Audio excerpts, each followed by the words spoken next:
الحمد للہ وکفی وسلام علی عبادہ الذین اصطفی اما بعد فاعوذ باللہ من الشیطان الرجیم بسم اللہ الرحمن الرحیم اقرأ باسم ربک الذی خلق خلق الانسان من علق اقرأ وربک الاکرم الذی علم بالقلم وقال اللہ تبارک وتعالی یرفع اللہ الذین آمنوا منکم والذین اوتوا العلم درجات وقال النبی صلی اللہ علیہ وسلم خیرکم من تعلم القرآن وعلمہ وقال النبی صلی اللہ علیہ وسلم فی موضع آخر کن عالما او متعلما او مستمعا او محبا ولا تکن الخامسۃ فتہلک او کما قال علیہ الصلاۃ والسلام۔ محترم بزرگوں، دوستو، علم اصل میں وہ علم ہے جس کے نتیجے پاکیزہ ہو اور جس کے نتیجے عرفہ اور اعلیٰ ہو، جو پاکیزگی کی زندگی صحیح گزارنے کا جو طور طریقہ بتائے۔ اصل حقیقی علم وہ ہے کہ جو اپنے مالکی حقیقی سے اور اپنے پیدا کرنے والے کی پہچان کرائے، اس کا خوف دل میں پیدا فرمائے۔ اصل حقیقی علم وہ ہے کہ جس سے پیدا کرنے والے کی پہچان ہو، اس کا خوف، اس کی عظمت دلوں میں آئے۔ حقیقی علم وہ ہے۔ قرآن پاک کی سب سے پہلی آیت جو نازل ہوئی، اقرأ باسم ربک الذی خلق، پڑھ اپنے رب کے نام سے، اللہ کے نام سے آغاز کیا۔ اللہ تبارک و تعالیٰ نے پہلی وحی کا آغاز، پڑھنے سے اس وحی کا آغاز ہوتا ہے، اور پڑھنا بھی آگے بتا دیا، اپنے رب کے نام سے پڑھ۔ کس رب کے نام سے پڑھ؟ کہ آگے فرمایا جس نے تجھے پیدا کیا، جس نے تجھے علم سکھایا قلم سے، علم بالقلم، تجھے علم سکھایا قلم سے، اپنے پیدا کرنے والے کے نام سے پڑھ۔ اصل علم وہ ہے جو پیدا کرنے والے کی پہچان کرائے، جس کے نتائج اعلیٰ ہو، جس کے نتائج پاکیزہ ہو، جس کے نتائج عرفہ ہو، جو انسان کو جینے کا مرنے کا سلیقہ سکھائے، جو انسان کی صحیح رہنمائی کرے، جو انسان کو دنیا اور مرنے کے بعد، دنیاوی زندگی اور مرنے کے بعد کی زندگی میں کام آئے۔ اصل میں وہی علم ہے۔ اس علم کی ابتدا غار حرا سے ہوئی۔ غار حرا سے اس کی ابتدا ہوئی کہ حضرت جبریل علیہ السلام غار حرا میں اللہ کے رسول صلی اللہ علیہ وسلم کے پاس آئے اور ذریعہ بنے، معلم حقیقی تو اللہ رب العالمین کی ذات، بیچ میں جبریل علیہ السلام ایک ذریعہ اور واسطہ تھے اللہ کے رسول صلی اللہ علیہ وسلم کو سکھانے کا۔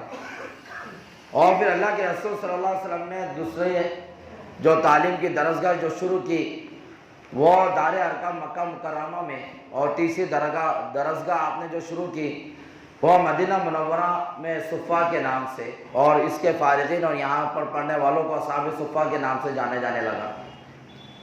اور پھر اس کے بعد پوری دنیا کے اندر مدارس اسلامیہ کا ایک قیام عمل میں آیا۔ مدارس اسلامیہ کا دین اور اسلام کی اشاعت میں، مسلمانوں کے عقائد کی تصحیح میں، عقیدوں کو صحیح کرنے میں، مسلمانوں کی ایمان کی حفاظت کرنے میں اللہ تبارک و تعالیٰ نے مدارس اسلامیہ کو ذریعے کے طور پر استعمال فرمایا ہے۔ یہ مدارس بہت بڑا ذریعہ ہے اسلام اور ایمان کی حفاظت کا۔ پوری دنیا کے اندر مدارس کا ایک بہت بڑا کردار رہا۔ جہاں بھی دنیا میں انقلاب آیا دینی اعتبار سے، اسلامی اعتبار سے، وہ مدارس کی دین رہی۔ خود ہم یہ اس محنت کو لو جو سب سے بڑی تحریک چڑھ رہی ہے اس وقت، تحریک دعوت و تبلیغ کے نام سے، اس کے بانی کون؟ دارالعلوم دیوبند کے ایک فارغ مولانا الیاس رحمۃ اللہ علیہ، اللہ تبارک تعالیٰ نے اس ترتیب سے ان سے کام شروع کیا۔ وہ بھی ایک مدرسے کے پڑھنے والے، دارالعلوم دیوبند کے فارغ، مدرسے کے ایک دین ہے۔ وہ مدارس کا ایک بہت بڑا کردار رہا اسلام اور ایمان کی حفاظت میں، مسلمانوں کی جان مال کے تحفظ میں، اور اسلامی حکومت کو مضبوط کرنے میں، مسلمانوں کے عقائد کو مضبوط کرنے میں، مسلمانوں کے بچوں کو صحیح تعلیم دینے میں، مسلمانوں کو اخلاق سکھانے میں مدارس کا بہت بڑا رول رہا، بہت بڑی قربانی رہی مدارس کی۔ اور یہ مدرسے کئی سالوں سے یہود و نصارہ اور مشرکین کے نظروں میں یہ مدرسے کھٹکتے رہے۔ کہ کس طرح یہاں پر پابندی ڈالی جائے، کس طرح ان کو بند کیا جائے،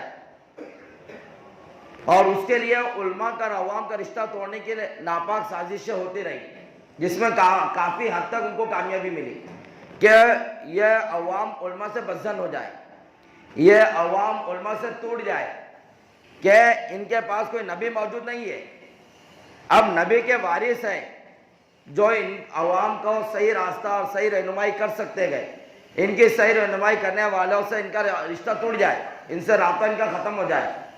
آپ اندلس کی تاریخ اٹھا کر دیکھیں گے، اسپین کی تاریخ اٹھا کر دیکھیں گے، طاقہ بخارا سمرقند کی تاریخ اٹھا کر دیکھیں گے، آپ کو یہی ملے گا کہ سب سے پہلے جو سازشیں چلی کہ علماء سے عوام کا رشتہ ٹوٹے، مدارس سے عوام کا رشتہ ٹوٹے، یہ سازش پہلے کی گئی، تب جا کر وہاں پر زوال آیا۔ جب وہاں پر عوام کا رشتہ علماء سے ٹوٹا، جب وہاں پر مدارس سے عوام کا رشتہ ٹوٹا، کوئی لینا دینا نہیں مدرسوں سے عوام کو، عوام اپنی دنیا میں دھن، مدرسے والے اپنی دنیا میں دھن، جب ان کے رشتے آپس میں ٹوٹ گئے، آپس میں تعلقات ٹوٹ گئے، کوئی کسی کی بات ماننے کو تیار نہیں، تب جا کر اسپین کے اوپر حالات ایسے آئے کہ وہاں پر اللہ کا نام لینا مشکل ہو گیا، اندلس کے اوپر ایسی حالت آئے۔ لیکن جب یہاں پر ان ملکوں کے اندر پھر دوبارہ انقلاب آیا تو آپ تاریخ اٹھا کر دیکھیں گے کہ مدارس کا کردار رہا، روس نے کتنا خطرناک مسلمانوں کے خلاف سازشیں کیا تھا، ایک تاریخ روس کی آپ اٹھا کر دیکھیں، رشیا کی ایک تاریخ اٹھا کر کہ مسلمانوں کے خلاف کتنا وہاں پر سازشیں رچی گئی تھی، مسلمانوں کو اسلامی نام رکھنا مشکل ہو گیا تھا، اردو اور عربی کا لفظ وہاں پر گوارا نہیں تھا بالکل، بچوں کو چاکلیٹ دے دے کر پوچھتے تھے تمہاری امی اس طرح کرتے ہیں کیا، اس طرح ہاتھ چہرہ وغیرہ دھوتے ہیں کیا، اگر کوئی بتا دیے کہ ہاں ہمارے امی ایسا کرتے گئے، کپڑا بچھاتے گئے، اس طرح جھکتے گئے اور دوپٹہ لپیٹے، اس طرح اگر کوئی بچی رہے بچے نے کہہ دیا، اس کو چاکلیٹ دیتے تھے، اس کی ماں کو لا کر سولی پر چڑھا دیتے تھے۔ یہ روس کا رشیا کا حال تھا، کوئی زیادہ سال پہلے کی بات نہیں، آج سے 30-35 سال پہلے کی تاریخ اٹھا کر دیکھ لیں ہم لوگ، اتنا خطرناک حال تھا۔ لیکن اس تاریخ کو بدلا کس نے؟ پھر دوبارہ مسلمان بحال کیسے ہوئے وہاں پر؟ تو آپ کو تاریخ اٹھانے کی ضرورت ہے کہ آپ تاریخ اٹھائیں گے تو پتہ چلے گا کہ مدارس کے یہی مدارس سے اٹھا تھا، ایک شعلہ اسی مدرسے سے اٹھی تھی، ایک جماعت جس نے روس کا تہس نہس کیا، روس کے ٹکڑے کیا، مدرسے یہی مدارس کی جماعت تھی۔ تو مدرسے ہمارے اسلام کے قلعے ہیں، مسلمانوں کی حفاظت کے ضامن ہیں، مسلمانوں کے عقائد کی حفاظت کے ضامن ہیں۔ اللہ تبارک و تعالیٰ نے ان مدرسے والوں کے سینوں کو اپنے کلام کے حفاظت کے لیے ان کے سینوں کو چنا ہے۔ اللہ تبارک و تعالیٰ نے کہا قرآن کو ہم اتارے، ہم اس کی حفاظت کریں گے۔ کیسی حفاظت کریں گے اللہ تعالیٰ؟ تو حافظوں کے سینوں کے اندر، جب رشیا کے اندر مولانا ذوالفقار وغیرہ کا جانا ہوا ان ملکوں کے اندر، کہا کہ یہاں پر حافظ وغیرہ تو دیکھنے کو بھی ملیں گے نہیں۔ انہوں نے جب قرآن پاک بچوں کو پیش کیا تو پہچانے نہیں ہے قرآن کر کے بچوں نے، لیکن بچے سب کے تب حافظ قرآن، اور قرآن کو نہیں پہچانے کے یہ قرآن کر کے۔ تو پھر کہا کہ یہ حافظ قرآن کیسے بن گئے؟ کہا کہ ہم لوگ ان کو زبانی سکھاتے تھے، سینہ بہ سینہ وہاں پر علم چلا، قرآن پاک پورے جلا دیے گئے تھے، نسخے وغیرہ سب ختم کر دیے گئے تھے، عربی کتابیں جلا دی گئی تھی، لیکن اس کے بعد بھی سینوں میں قرآن محفوظ تھا۔ اللہ نے ثابت کر کے بتایا کہ قرآن کو ہم نے نازل کیا، ہم حفاظت کریں گے۔ تو یہ قرآن ایسا ریاگوں میں رکھا رہا ہے تو اس کی حفاظت نہیں، اس کو تو کوئی بھی لے جا کے کچھ بھی کر دے گا، لیکن جو سینوں میں قرآن ہے ان کو کون نکال سکتا، ان کو کون مٹا سکتا؟ تو اللہ تبارک تعالیٰ نے ان مدرسوں کو چنا ہے کہ جن کے ذریعے سے اللہ تبارک و تعالیٰ اپنے کلام اللہ کی حفاظت کر رہے ہیں اللہ، اور یہی مدارس مسلمانوں کی جان مال کی، ان کے ایمان کی، ان کے عقائد کی حفاظت کے ضامن ہیں مدرسے۔ آج اب اس ملک کے اندر بہت زیادہ سازشیں چل رہی ہے، اس میں ایک سازش انہوں نے یہ بھی کی کہ ہم مدرسوں کو ٹارگٹ بنائیں، کہیں بھی مدرسے سے کچھ نہ کچھ ان کو مل جائے تاکہ تمام مدرسوں کو بند کرنا ان کے لیے آسان ہو جائے۔ ایسے وقت میں ہم تمام کی یہ ذمہ داری یہ ہے کہ مدرسے کو بالکل کسی چھوٹے سے چھوٹے مدرسے کو بند ہونے سے پوری بچائے، اس کو پوری طاقت لگا دے، ذرا بھی کسی کے پروپیگنڈے میں، کسی کی سازش میں، کسی کی باتوں میں بالکل نہ آئے، کیونکہ بہت سے ہمارے شہر سلوڑ میں بھی کچھ لوگوں کے پاس جب اٹھنا بیٹھنا ہوتا تو اتنے مدرسوں سے بزدل نظر آتے ہو کہ ایسی جیسے ان کی کوئی ذاتی دشمنی ہو مدرسے والوں سے یا مدارس سے یا علماء اکرام سے ان کی ذاتی دشمنی ہو۔ ابھی کچھ دن پہلے ایک میڈیکل کے اوپر ہی واقعہ ہوا، ٹیچر کے والد صاحب ہے سلوڑ کے اندر، ایک ٹیچر ہے ان کے والد صاحب ڈائریکٹ کہنے لگے ان علماء کے پیچھے کیا چلنے کا، ان علماء کے پیچھے کیا رکھا ہے، پہلے مسلمانوں کو تو انسان بننے کی ضرورت ہے۔ وہ کہنے لگے کہ پہلے مسلمانوں کو سلوڑ کے اندر کئی ایسے لوگ ہیں کہ پہلے مسلمانوں کو انسان بننے کی ضرورت ہے، بعد میں مسلمان بننا، پہلے تو اللہ نے انسان پیدا کیا بعد میں مسلمان ہے۔ یہ جملے کہاں سے آ گئے ان کے پاس؟ ان کے جملوں کی اصلاح کیسی ہوں گی؟ یہ جملہ ٹی وی پہ ڈائریکٹ سیکھ لے رہے اور ٹیلی ویژن پر، یوٹیوب پر، فیس بک پر اور واٹس ایپ پر یہ چیزیں سیکھ رہے ہیں اور اس طرح کی نئی نئی باتیں لا رہے ہیں. اب ان کو درست کون کرے گا؟ ان کے خلاف اٹھیں گا کون؟ ان کو صحیح سمجھیں گا کون؟ یہی مدرسے والے، یہی علماء کرام ان کی عقلوں کو ٹھکانے لگائیں گے، ان کو صحیح طریقے سے جواب دیں گے. تو علماء اور عوام کا رشتہ ٹوٹنا، مدرسوں سے عوام کا رشتہ ٹوٹنا، یہ بڑی خطرناک چیز ہے. دیکھو اللہ کے رسول صلی اللہ علیہ وسلم کی حدیث کتنی صاف ہے، جس میں اللہ کے رسول نے فرمایا کہ آپ عالم بنو، کن عالمن، یا تو آپ عالم بنو، اور اگر عالم نہیں بن سکتے او متعلمن تو علماء سے علم سیکھنے والے بنو، طالب علم بنو. اور اگر طالب علم بھی نہیں بن سکتے آپ، او مستمعن، ان سے سیکھو، پھر ان سے سنو یہ کیا کہہ رہے ہیں، کم سے کم ان سے سنو یہ کیا کہتے ہیں آپ سے، یہ کیا بولتے ہیں آپ کو، ان سے سنو کم سے کم. اور اگر یہ تین چیزیں بھی نہیں کر سکتے، نہ عالم بن سکتے ہیں، نہ طالب علم بن سکتے ہیں، نہ ان کے بیانات سن سکتے ہیں علماء کرام کے، تو اللہ کے رسول نے فرمایا کہ آخری درجے میں او محبن، ان علماء سے محبت کرنے والے بنو. یہ چار باتیں بتائیں اللہ کے رسول نے. اور پانچویں اللہ کے رسول نے فرمایا وَلَا تَكُنِ الْخَامِسِ، پانچواں مت بنو.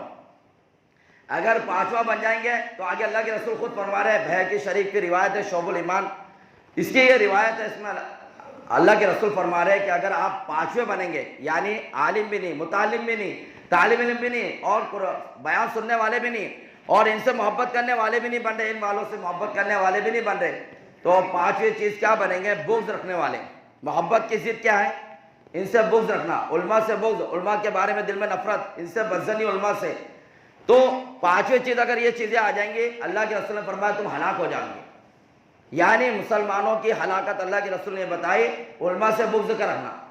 اور یہی یہود و نصارہ اور مشرکین کی چال ہے کہ یہ امت علماء سے، اپنے علماء سے بدظن ہو جائے. جن کی فجر کی نماز نہیں ہوتی، جن کی نمازوں کے لانے پڑے، یہ لوگ بھی جب آپس میں بیٹھتے ہیں، ان کی پارٹیاں ہوتی ہیں، کھانے پینے ہوتے ہیں، آپس میں بیٹھتے ہیں، بڑے بڑے علماء کے خلاف ان کی باتیں چلنے شروع کرتی.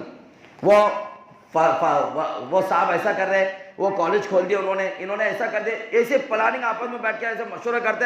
خود کے گھر کو بھی انہوں نے صحیح سوارا نہیں، اپنی پیدا کی ہوئی اولاد کو بھی کوئی ڈھنگ سے انہوں نے کوئی ترتیب نہیں لگائی، اور یہ پوری امت مسلمہ کی فکر لے کے یہ بڑھ جاتے ہیں. اور یہ اس طرح کی باتیں کرتے کہ انہوں نے ایسا کر دیا، انہوں نے ایسا کر دیا، مدرسوں میں ایسا چڑھا، علماء بھی ایسے ہو گئے، سب علماء ایک جیسے ہونے لگے، سب منہ دیکھ کے کام کرتے ہیں اور آگے پیچھے گھومتے ہیں، مالداروں سے ملتے ہیں، غریبوں سے نفرت کرتے ہیں. اس طرح کی باتیں ایک عام آدمی بھی اب کرنے لگ گیا. تو سوچنے کی بات ہے کہ آپ کدھر جا رہے ہیں، کیا کر رہے ہیں، کس کے خلاف کر رہے ہیں؟ جس کے پیچھے نمازیں پڑھتے ہیں اسی کے خلاف آپ سازش کر رہے ہیں. جس کے پیچھے نماز پڑھتے ہیں، جس کو اپنے غسل میت کے اندر بلاتے ہیں، جس سے اپنے میت کے کفن پہناتے ہیں، اور اپنا بچہ پیدا ہوا تو اذان دلواتے ہیں، نام رکھنے لگواتے ہیں، اور انہی کے بارے میں چائے کے ہوٹلوں میں بیٹھ کر، کھانے کے ہوٹلوں میں بیٹھ کر، اور اپنے پروگرام میں بیٹھ کر انہی کے بارے میں آپ کی یہ سازش ہے. تو اس سے نقصان کس کا ہوگا؟ مقدر کی روزی روٹی سب کو ملیں گی. مولانا اشرف علی تھانوی نے اپنے ایک جلسے میں کہا تھا، بہت عوام تھی، اس کے اندر کہا تھا کہ تم علماء کو اپنا محتاج بالکل مت سمجھو. کیا علماء تمہارے محتاج ہے؟ تم سے چندہ لینے کے لیے آتے ہیں، اور ان کے جلسے ہوتے ہیں، تم سے چندہ لینے کے لیے آتے ہیں، ان کے مدرسے چلتے ہیں، تم سے چندہ لینے کے لیے آتے ہیں، ان کے استادوں کی تنخواہ ہوتی ہے. یہ بالکل مت سمجھو. اگر یہ علماء کرام نے مدرسوں میں پڑھانا چھوڑ دیا، مکتب میں پڑھانا چھوڑ دیا، اور یہ تمہارے جیسے کاروبار میں لگے، کوئی گیریج میں لگا، کوئی ورک شاپ پہ لگا، کوئی اسپار پارٹ کی دکان پہ، اور کوئی ڈاکٹر، کوئی انجینئر، کوئی ٹیچر، یہ ساری چیزوں میں، یہ فیلڈ میں آ گئے، تو تم ان سے آگے تو نکلنے والے نہیں. وہ تم سے آگے، اس میں فیلڈ کے اندر بھی تم سے آگے نکل جائیں گے. لیکن 50 سال کے اندر مسلمانوں کے ایمان کے مسئلے ہو جائیں گے، قرآن کے مسئلے ہو جائیں گے، عقائد کے مسئلے ہو جائیں گے، طرح طرح کے مسلمانوں کے خلاف سازشیں ہو جائیں گی. اس کا ذمہ دار کون رہے گا؟